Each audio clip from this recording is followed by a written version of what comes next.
The holidays are here, which means get ready for long lines at the airport. But something unexpected could make your wait times even longer. NBC2's Rachel Whalen went to get answers before you take your next trip. Well, it doesn't matter if you've been naughty or nice. TSA might need to check your ID twice. Or if you're like me, ask you for a passport or make you print out a ticket back at check-in. I learned it's because some Florida IDs are not scanning like they're supposed to. We've all heard it a million times before. You need to get a real ID, you know, the one with the star in the corner, before May of 2025. And that's exactly what Catherine Spillman did when she moved to Cape Coral.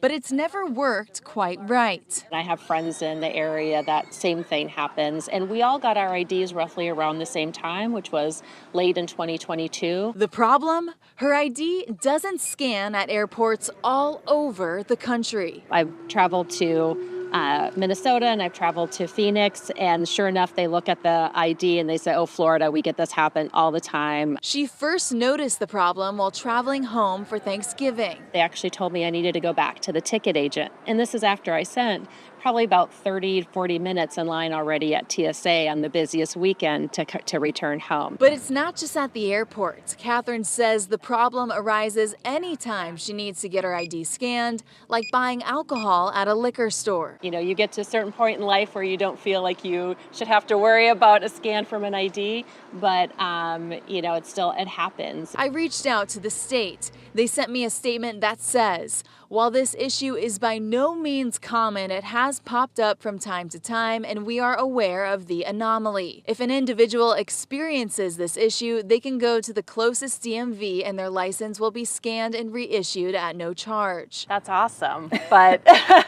we all know how busy the DMV is, and you know, we can make an appointment. We still have time that we have to take out of our day to go, so we're being asked to go correct the problem ourselves, actually, by taking the time to go do it. So for now, Catherine says she'll continue to bring her passport everywhere. And poor TSA, I mean, I want them to do their job. I want them to actually take the time and make sure that they've got the right person coming through. So I can only imagine how frustrated we are, how frustrated it's them, because they're not given the tools to do their job correctly as well, too. I'm reporting at RSW, Rachel Whalen, NBC2.